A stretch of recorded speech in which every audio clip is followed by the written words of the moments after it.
I want to restate my innocence, that there's absolutely no evidence that will be presented in this case to indicate me as the guilty party. What's up, y'all? Attorney Tom here, back with a react to day 2 of the trial of Tim Heidecker. Tim is being tried for felony murder. And before we get into the reaction, a couple of actually very interesting legal concepts. I'm going to address a question or a popular comment that I got on the first video. Should they have to prove that he intended for those people to die / get hurt for it to call it murder? Or if it's felony murder, does the intent not matter as much? And that's exactly right. Essentially what felony murder is, and the technical definition of it is going to vary from jurisdiction to jurisdiction, but in general, what felony murder is when an offender kills in the commission of a dangerous or enumerated crime. The offender and also the offender's accomplices or co-conspirators may be found guilty of felony murder. So you do not have to have the intent to kill individuals so long as they are killed in the commission of a dangerous or enumerated felony. Let me give you an example of that. Let's say I hijack a car. I kick someone out of their car and I start driving away.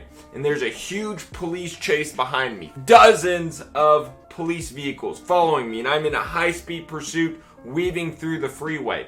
Well, one of the police officers who is behind me loses control of their car and crashes into a civilian and kills the civilian.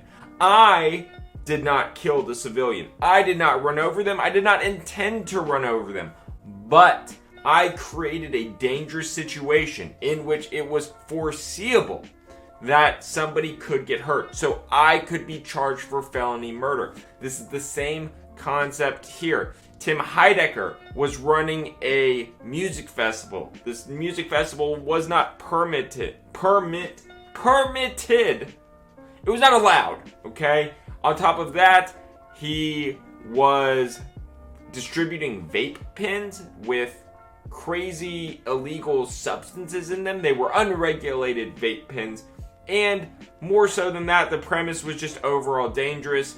In the first day, they called a witness, an EMT officer who couldn't get to the victims because the entrance and exit were blocked, and it was just a chaotic mess. So basically what the state is alleging is these individuals died in the commission of a dangerous felony, which was either hosting this huge event without proper safety measures or permits or anything like that, and or distributing unregulated vapes. So we don't know exactly which felony they're going after, but they could probably go after both. Let's start day 2.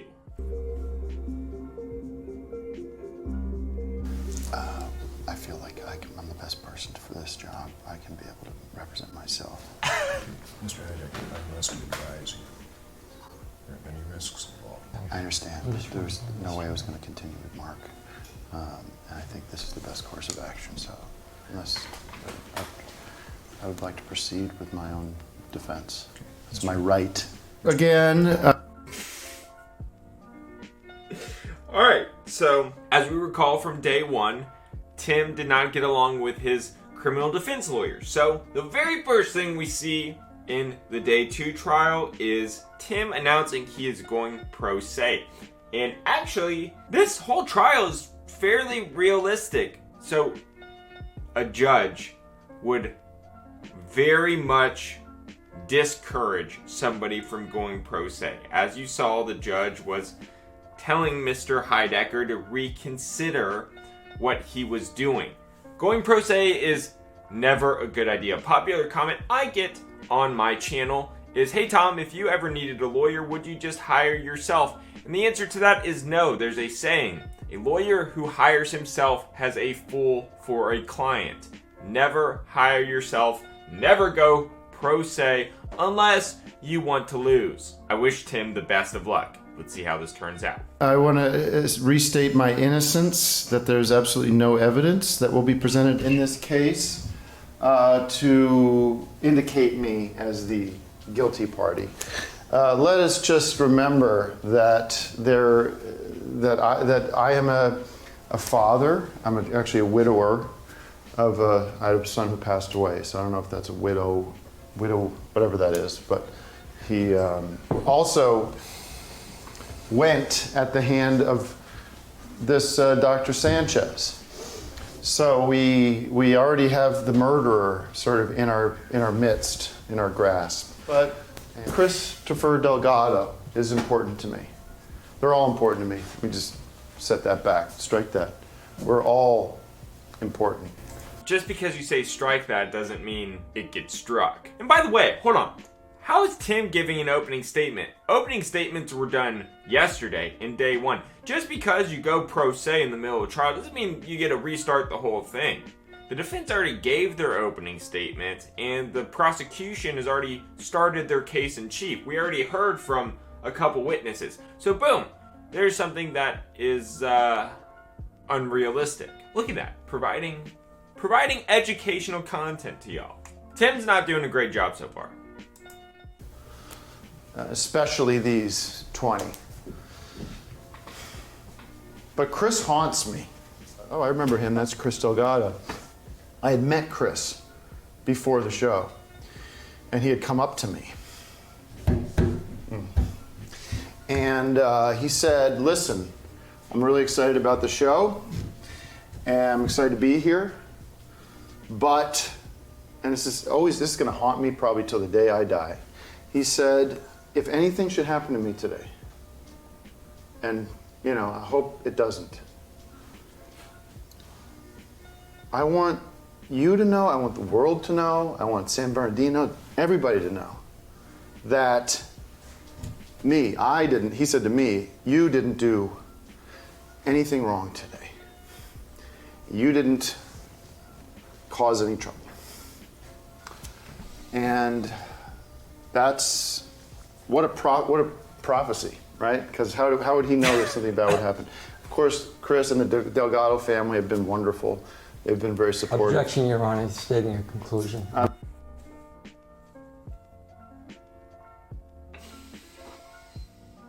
Oh, Tim. Okay, let's work through this ridiculous situation.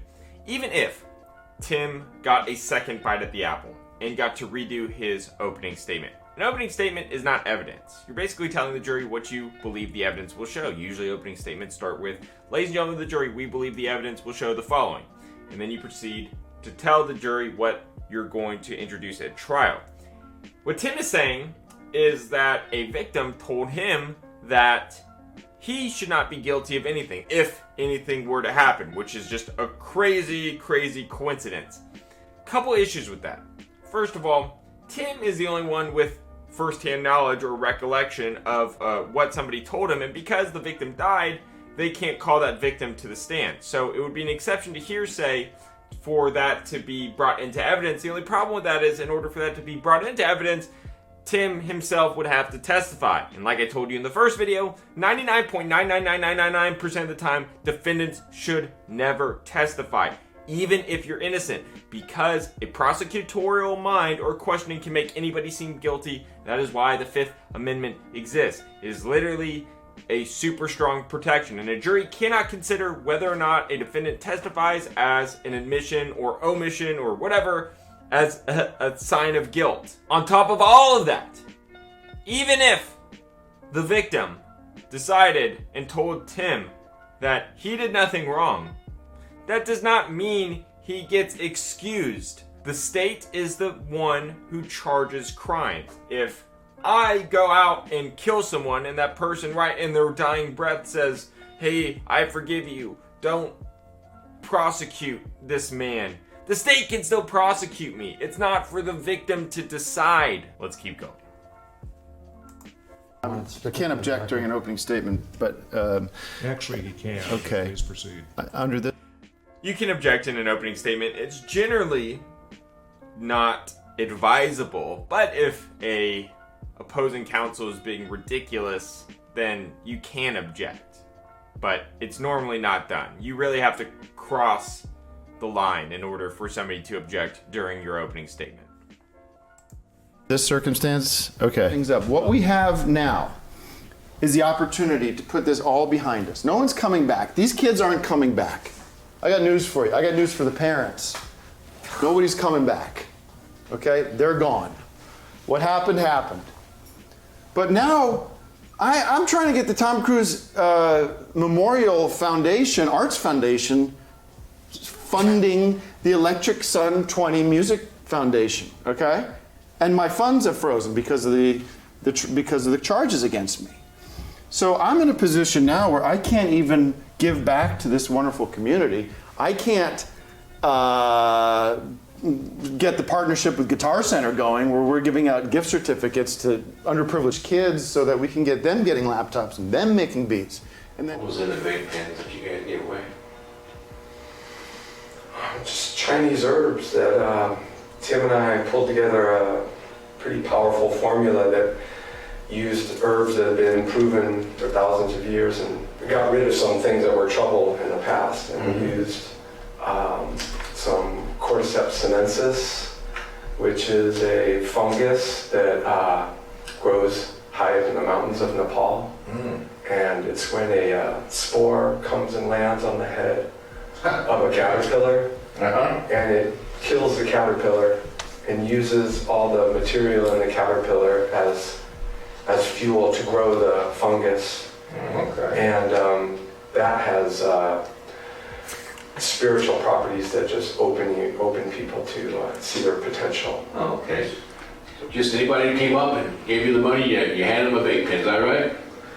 We weren't really worried that how old they were. Well, you should be worried. How many people do you think got carried away and put in an ambulance? How many do you think?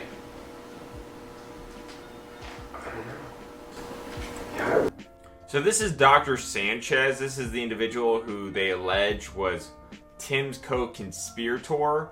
I don't know where this guy is. Maybe he's being tried separately. So pretty much they're showing just how ridiculous he was and how dangerous he was. They're talking about these random extracts from China that they didn't really know what they were talking about.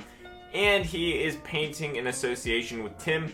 Tim's job is to paint himself as a victim of this gentleman. He is trying to disassociate himself from the doctor, saying he was duped by him and he didn't really know what was going on. And it was really this doctor who was the brainchild behind the deadly vape pens. We didn't want to hurt anybody. You didn't want to hurt anybody? Well, you did. So one girl was 12 years old. You have the right to remain silent. Anything you say can be used against you in a court of law. You have the right to have an attorney present before or during any question. If you cannot afford it, an attorney won't be appointed free of charge. You understand these rights I explained to you just now? Yes. Do you wish to further talk to me about what happened? No, I'll wait for an attorney. What about Tim? What about Tim? What do you want to know? I mean, we were partners and we worked together on this. You recognize He was so close. He was so close to doing the right thing. Objective. I'm not saying, doing the right thing for, the purposes of this hypothetical. So close to doing the right thing for him in that situation. If you are ever being interrogated by the police, always request your attorney. And guess what?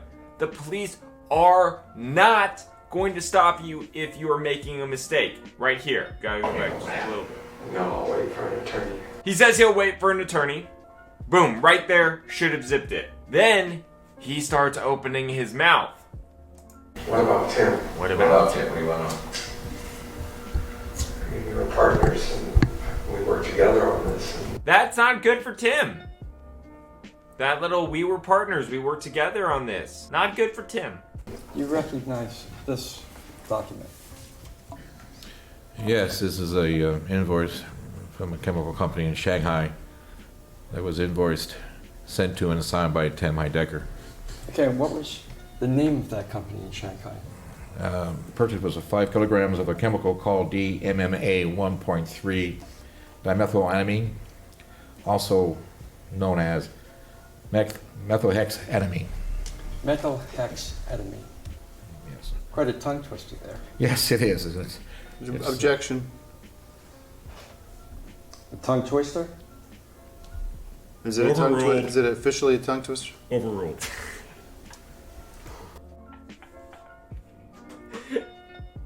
funny as this is actually fairly interesting, and it's fairly good lawyering by the prosecution. Objection tongue twister is not a thing, okay? But the prosecutor purposely said, hey, it's a tongue twister, or this is such a tongue twister, to put emphasis on it. It's something that the jury's going to remember. Having a complicated sounding name means that this isn't a run-of-the-mill chemical. This is something that is crazy, that Tim is buying, and they're showing his invoice for the purchase of this crazy chemical. So that's one of those things where, as a lawyer, it's your job to live in the gray area. You know, nobody's going to tell you to elaborate that it's a tongue twister, but it's just one of those things that you need to do to emphasize your case in a subtle way. And actually, Tim made it worse by objecting. He just called more attention to it because it was already said. And objection tongue twister isn't an actual objection. This is interesting. This is a check signed by Tim Heidecker. The defendant, Tim Heidecker. Yes, from the Tom Cruise Moral Arts Fund, LLC. The amount of $3,687.60, which was the amount that the chemical Tom company Cruise charged him for his Memorial. 2 methamphetamine and dimethylamine. And who Was everything, did we see the full interrogation of Mr. Sanchez today here in the courtroom? Yes or no? Not the full, no. Okay. So may I ask what was removed? And this is evidence tampering. Let's just let the record state. Objection, Your Honor. Foundation? We Evidence tampering? perhaps there's footage of Mr. Sanchez taking back everything he said. Speculation? Well, we don't know. Mr. Heidecker, please refrain from speculation. I'm asking the detective, is there footage on that tape that has been edited out which would exonerate me here today? No, And you're sure of that? I'm very sure. Okay. The question. Okay, so at this point in time, Tim is cross-examining the witness. They're cross-examining based off of the video that they showed of the Dr. Sanchez. But here's what's important, is Tim would have the opportunity to play the missing parts of the video. He can't just say that they tampered with evidence. He can show them, he could show the jury, and if there were smoking gun or just awesome segments of that confession that benefited him, he could show it to the jury and it would really have a heavy impact, because so much of trial is getting the jury to trust you. And if you hide bad evidence from them in order to shield it from them and then you're confronted, you lose all credibility. So if Tim were able to produce the tape or the segment of the interview that really helped him, it would be detrimental to the prosecution. But you cannot just say things and not back them up. Tim should have come prepared with the entire tape footage, and he can play the segments that benefit him. And going back to the credibility issue, great trial lawyers address everything that is bad for their case. Usually in opening statements, they say, y'all listen, nobody has a perfect case. Everything isn't as cut and dry as it is in textbooks or hypotheticals. This is the real world. It's murky in the real world. Yes, my client did some things wrong, but should he be convicted of murder? That's for you to decide, you know? Last thing, something that I've noticed twice now that the prosecution is doing wrong. Every time you talk to the judge, you should stand up. Objection, Your Honor. Foundation? See, she's talking. This guy did it earlier. I don't remember his objection. And then now she's doing it. When you're objecting, you always stand. Now, don't get me wrong. There's some like half-assing, if you will. You know, for a quick objection, you sometimes, you know, you get down here in like not a full stand-up position, but, you know, objection, Your Honor, foundation, or objection, Your Honor, speculation. But they're not even trying. They're just sitting down, you know. Objection, Your Honor, foundation, or whatever. That's generally a big no-no. You always at least attempt to stand when you're speaking to the judge, even if you get out of your chair just barely, you know. Objection, Your Honor, foundation. And then you sit down. But compared to Tim's courtroom demeanor, I think they're doing just fine. Evidence tampering? Perhaps there's footage of Mr. Sanchez taking back everything you said? Speculation? Well, we don't know. Heidecker, please refrain from speculation. I'm asking the detective, is there footage on that tape that has been edited out which would exonerate me here today? No, And you're sure of that? I'm very sure. Okay. The question, is there the possibility, yes or no, that the Chinese are responsible for duping me and Mr. Sanchez? Objection, foundation. Sustained. Yes, I was about to say foundation. How would the detective know what the Chinese were doing, in the words of Tim Heidecker? He doesn't have the foundation to give an opinion on that question. Is there, did the Chinese dupe me and sell me a bill of goods? Objection, And asked and answered. Sustained. is the county concerned? Is the county not investigating the Chinese link here for reasons of PC, political correctness? Do we believe that there is what I'm calling the Chinese connection as a part of it? Because somebody sold me a bill of goods, if that's the case, which it's not. Was in the blood systems, as well as methylhexanamine, formaldehyde, benzene, as well as mercuric compounds. Understand.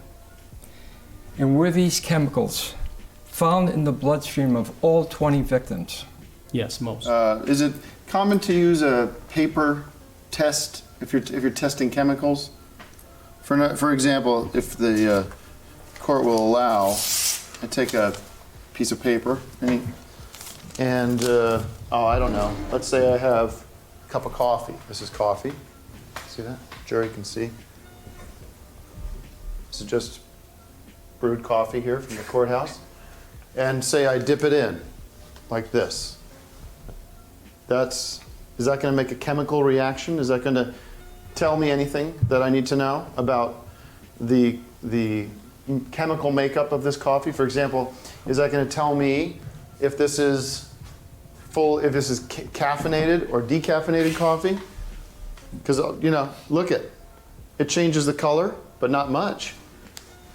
There's probably some things that the prosecution can object to at this point, but you never stop your opponents from making a mistake. Tim is clearly just rambling about nothing, and the prosecution's not going to stop him because, why would you? If that were a drug testing strip, it would indicate if drugs were in your coffee. Yes. Okay. Let me just make sure that the jury understands this. This Sean Levin right here had taken, you said it yourself, what was it? He passed away due to a heroin overdose.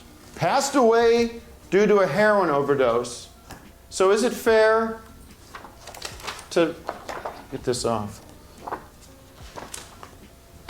So is it fair to now state that no one is responsible for Mr. Levin's death except his own choices and whoever sold? So he's trying to say that the vape had nothing to do with it. It was the heroin for this one specific person.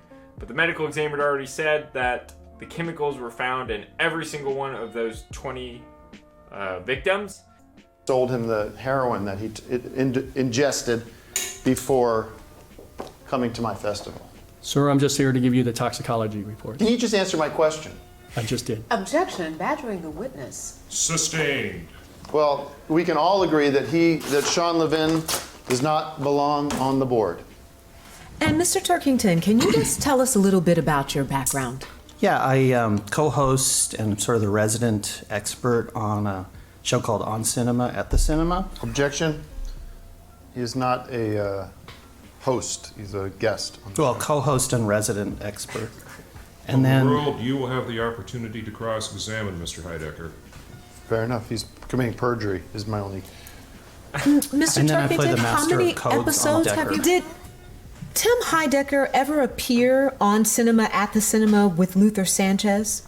A lot. And those were the worst rated episodes because he started taking a show where people would tune in to get movie information and putting Dr. San on to give medical information, which is not what the viewers wanted. And also, that would cut out segments that I was producing that people were actually interested in. And you would see the ratings just plummet because we got away from the movies. Basically, me and the good doctor, San, and I have developed this very special blend of what I'm calling the TCH vape system in honor of my dearly departed. And we're going to be giving away as much as we can this weekend. So if you come to the music festival, you'll be getting a free TCH vape system kit. Sets you up with the beautiful machine here and the preloaded and USB cable. And then we had a movie. That's not good for Tim.